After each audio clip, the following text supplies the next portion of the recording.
video about what I discussed today at work. This is something I discussed at my spirituality groups today. I had quite an interesting ride to work this morning, and it was something that really upset me.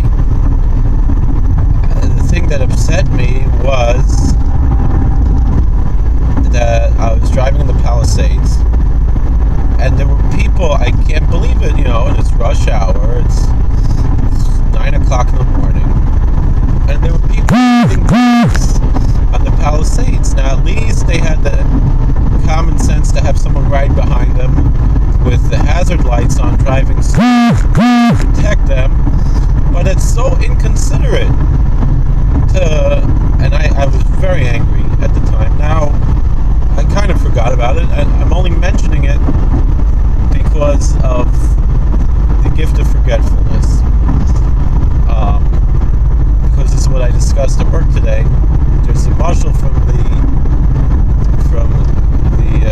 Maggid that Rabbi Fishbane often says, especially by Parshas Hazinu. It says in Parshas Hazinu, Sur Yolada Tateshi, Fatishkach Kel Mechololeka.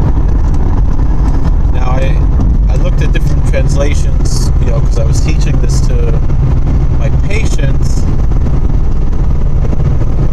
and so I was looking at, wow, I'm not going to say how fast I'm going, but I'm going really fast, and someone just passed me on the right.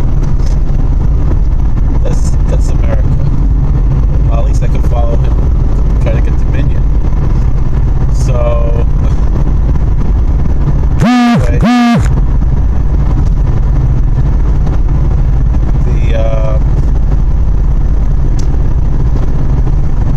the translation seems to say that it's repetitive, that I looked at. They weren't from our translations, so I didn't expect much, especially one in particular is known to be a rather poor translation. It's just that it's popular because it's easy language to understand, and I'm not going to mention which it is because it's probably an affair to even look at it, and so I would be, as I told you in my masker, I'm just mentioning that I looked at it, but just because I'm dealing with people who are of other religions, and I had in front of them, and so I wanted to look inside and show them the verse. And the way we would translate it, the way I would translate it, the way Rabbi Fishbane translates it, is that God created within you forgetfulness, and you forgot the God. The rock created within you was made you born, or born into you forgetfulness, and you forgot the God of who fathered you, who found you.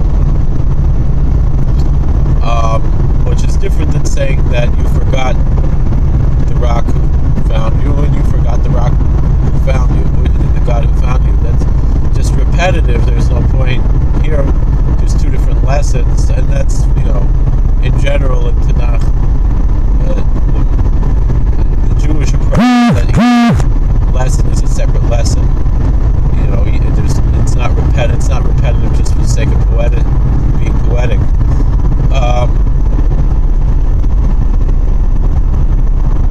Maybe it's a shot, I don't know, but it doesn't seem like that would be the shot. So, and it's a much more powerful statement this way, to say like this, that God gave you forgetfulness and you forgot God. So, Fishman says over the, I'm late for Minion, he's probably talking now, that there's the Duvner Maggid says like this. I must have said this over 3 or 4 times today. I don't know why I'm struggling with it. Let's say there was a young doctor, he spent 8 years in medical school, he did a year or 2 for his residency, and now he's ready. There's a little town, he needed a doctor or whatever, the old doctor retired or whatever, or maybe they had room for 2, maybe it's not such a small town, maybe it makes more sense that way. It doesn't really matter to the story, but I like telling the story. And and he has his office. Maybe it's in his house, and he puts up the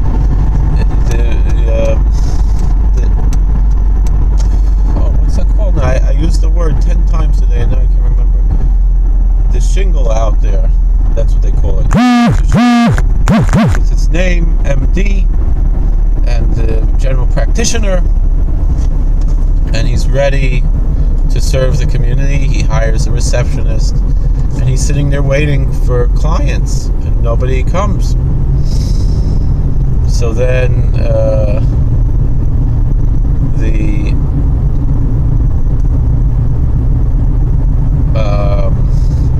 he goes out to lunch, whatever. Let's say it's the old days. He went to at the drugstore, and he got a sandwich and a soda, and then he's walking home, and he's kind of depressed, and he has his hands in his pockets, and he's looking down and kicking around some pebbles on the road or something.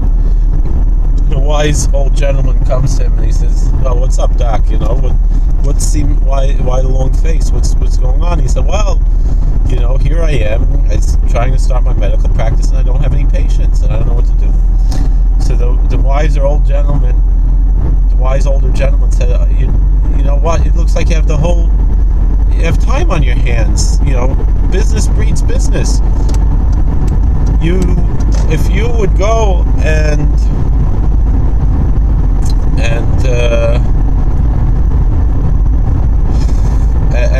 if someone asks you, you know, what are you doing, instead of saying, 'Oh, I have nothing to do,' so you got to run around. 'Oh, I'm so busy. I have to go to this appointment and that one, and you know, I have to do my rounds, and I have a meeting and this and that. I have no time to talk.'"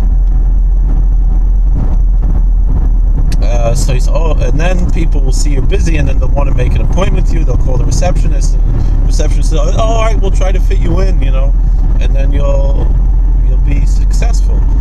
So a few weeks later, they run into each other again, and the older wise man, he asks the young doctor, "So, how's it going?" And he said, "I can't talk to you now. I'm so busy. I have to blah blah blah." So the older gentleman, he runs and he grabs the doctor by the lapels. He says, "You ingrate, don't you realize I'm the one who gave you that advice, and now you're using it against me?" It's the same thing. God gives us a power to forget. Classically, we talk about like how Yaakov Avinu didn't forget about Yosef and Tzaddik, that Jacob didn't forget about Joseph because he was still alive. But when people are gone, we tend to forget. We can move on in life, you know, as time goes on, a year and so forth, until the point we don't totally forget, but it's not in the forefront of our mind.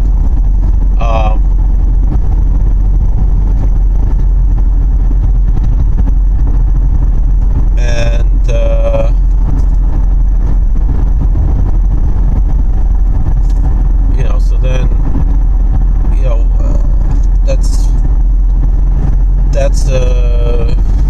you know, how we can move on, and it's such a gift that God gives us to forget, that we can live our lives. Otherwise, but the thing is, we shouldn't use it against God. That's the message of that story.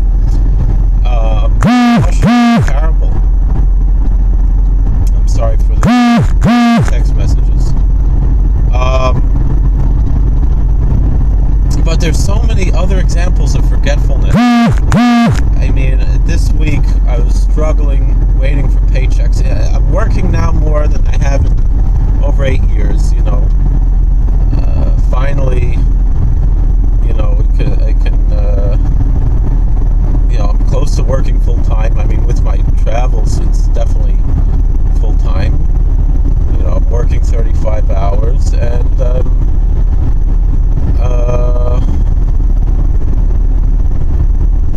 I'm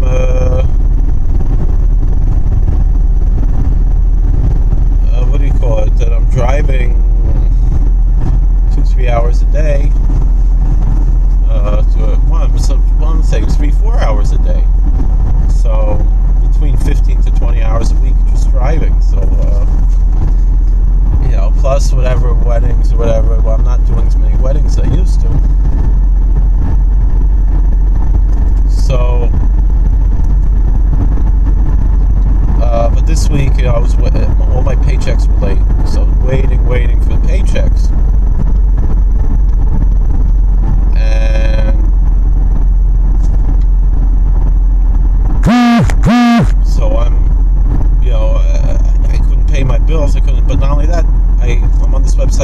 contact where I get the leads for the weddings, and I had to be very picky about which weddings I'm bidding on because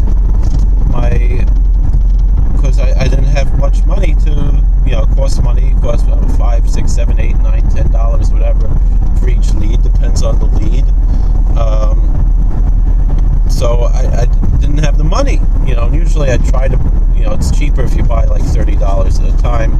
They give you like a 10% discount, whatever.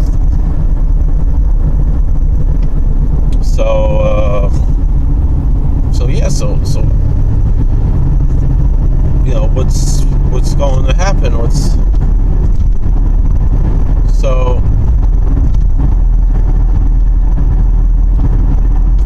I had to be very picky about the things, and usually when I see a lead that I like, I'm like, oh, I gotta cop this right away, or else someone's gonna get it, and I'm gonna regret missing it.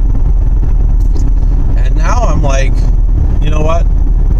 I'll put a star on this on Gmail. Maybe I'll come back to it later. And you know what happens? I forget about it. That excitement, that feeling, it passes, and I'm not wasting money. And if people would do that with other impulses, whether it's impulse spending money or impulses maybe to do something we're not supposed to do, and just stop and wait and go do something else, we're going to forget what seems like such a big deal at the moment. If you just go do something else, you'll forget about it and you can move on. So you can use that power of forgiveness to really make your life much better. Same thing, people have impulses to fight or whatever. Just move on and forget about it. And what usually happens is they're in the middle of a fight and they forget why they even started fighting, But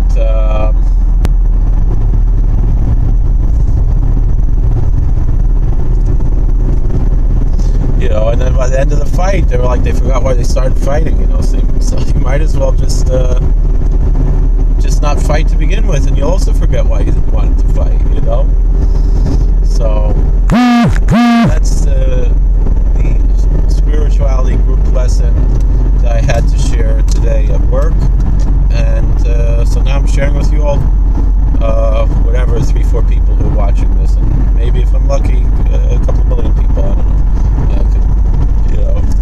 Start to, not have to worry about my paychecks being late and just do the mitzvahs I do at work without having to worry about making money. All right, well, thank you for watching. God bless you. Please like, share, and subscribe. And